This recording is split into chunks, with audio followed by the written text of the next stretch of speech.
Students welcome to professor ஹமீஸ் blogs. இப்போ நம்ம பார்க்க போகிறது என்ன அப்படின்னு கேட்டிங்கன்னா மீட்டரின் சர்க்யூட்டை பற்றி பார்க்க போகிறோம். அப்ளைடு ஹைட்ராலிக்ஸ் அண்ட் நியூமேட்டிக்ஸில் மீட்டரின் சர்க்யூட், அதாவது ஸ்பீடு கண்ட்ரோல் சர்க்யூட்டில் மீட்டரின் சர்க்யூட்டு, மீட்டர் அவுட் சர்க்யூட்டு, அதுக்கப்புறம் ப்ளீட் ஆஃப் சர்க்யூட், இந்த 3 சர்க்யூட் வரும். இப்போ நம்ம பார்க்குறது என்ன அப்படின்னு கேட்டிங்கன்னா மீட்டரின் சர்க்யூட் பார்க்க போகிறோம். இந்த மீட்டரின் சர்க்யூட்டை பொறுத்தளவுக்கு நீங்கள் பார்த்தீங்க அப்படின்னு கேட்டிங்கன்னா இதில் ஒரு சிலிண்டர் இருக்குது. அதே மாதிரி பார்த்தீங்கன்னா இதில் ஃபஸ்ட்டு வந்து பார்த்திங்கன்னா ரிசர்வாயர், அதாவது ஹைட்ராலிக் ஃப்ளூயிட் ஆயில் ரிசர்வாயர், ரைட்டுங்களா? இந்த ஆயிலை நம்ம என்ன பண்ணுறோம் அப்படின்னு கேட்டிங்கன்னா ஃபில்டர் மூலமாக நம்ம வந்து ஃபில்ட்ரு பண்ணி மேலே எடுத்து கொண்டு போய் நம்ம என்ன பண்ணுறோம் அப்படின்னு கேட்டிங்கன்னா இதை பம்பிங் பண்ணி மேலே இந்த சர்க்யூட்டுக்குள்ளே அனுப்புகிறோம், சரிங்களா? இப்போ நம்ம என்ன பண்ண போகிறோம் அப்படின்னு கேட்டிங்கன்னா இந்த ஹைட்ராலிக் ஃப்ளூயிடை பயன்படுத்தி நம்ம இந்த சிலிண்டரை வந்து ஆக்சுவேட் பண்ண போகிறோம், எக்ஸ்டென்ஷன் பண்ண போகிறோம், ரீட்ராக்ஷன் பண்ண போகிறோம். இதுதான் நம்ம பண்ண போகிறோம். இதில் பார்த்தீங்கன்னா இதில் உள்ள எலிமெண்ட்ஸை ஃபுல்லாக சொல்லிடுறேன், இதில் உள்ள காம்பனன்ட்ஸை ஃபுல்லாக சொல்லிடுறேன். பார்த்தீங்கன்னா இது வந்து fluid reservoir, filter.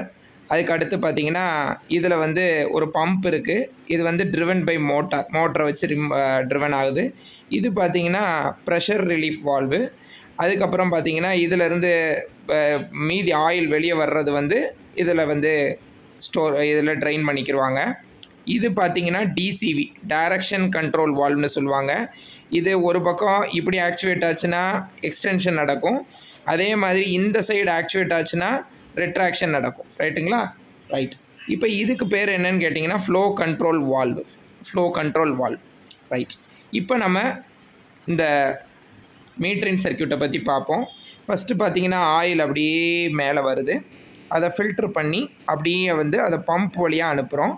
Pump is driven by motor வந்து பம்பை வந்து மோட்ரு வந்து ட்ரிவன் பண்ணுது. அதனால் பம்ப் ஆக்சுவேட் ஆகி இதில் அப்படியே மேலே போகும். இப்போ ஒருவேளை இந்த ஃப்ளூயிடோட ப்ரெஷர் வந்து இந்த ஹைட்ராலிக் ஃப்ளூயிடோட ப்ரெஷர் வந்து அதிகமாக இருந்துச்சுன்னா இந்த இடத்துல அந்த ப்ரெஷரை வந்து ரிலீவ் பண்ணுறதுக்கு இந்த ப்ரெஷர் ரிலீஃப் வால்வ் இருக்குது. அது சில ஃப்ளூயிட்ஸை இங்கே ட்ரைன் பண்ணிடும். ஸோ ஃப்ளூயிட் இப்போ அப்படியே போகுது. ஸோ டிசிவி ஆப்ரேட் பண்ணுறோம். டிசிவி இந்த சைடு ஆக்சுவேட் ஆகுது. ஸோ இந்த ஃப்ளூயிட் அப்படியே நேராக போய் இப்படியே வழியாக உள்ளே போய் நேராக என்ன ஆகும்னா ஃப்ளோ கண்ட்ரோல் வால்வ் வழியாக போகும். இந்த சைடு செக் வால்வ் இருக்கிறதுனால, இப்போ செக் வால்வு, இந்த சைடு செக் வால்வ் இருக்கிறதுனால ஃப்ளூயிட் இதுக்கு மேலே போக முடியாது. ஸோ இப்படி வந்து ஃப்ளோ கண்ட்ரோல் வால்வ் வழியாக ஃப்ளோவை கண்ட்ரோல் பண்ணி அதாவது ஹைட்ராலிக் ஃப்ளூயிடனுடைய ஸ்பீடு வந்து பம்ப் வழியாக வரும்போது கொஞ்சம் ஸ்பீடு அதிகமாக வரலாம் இல்லையா? ஸோ அந்த ஃப்ளோவை கண்ட்ரோல் பண்ணி அது அப்படியே நேராக போய் இப்படி இந்த பக்கம் பிஸ்டனை இந்த பக்கம் சிலிண்டரோட பிஸ்டனை நகர்த்துறதுனால உங்களுக்கு எக்ஸ்டென்ஷன் நடக்கும், ரைட்டுங்களா? எக்ஸ்டென்ஷன் நடக்கும், இப்படி எக்ஸ்டென்ஷன் நடந்ததுக்கப்புறம் பார்த்தீங்கன்னா இந்த சைடு அப்படியே மீதி உள்ள ஃப்ளூயிட்ஸ்லாம் இப்படி வந்து இது வழியாக வந்து இப்படி வந்து இதில் ட்ரைன் ஆயிரும், ரைட்டுங்களா?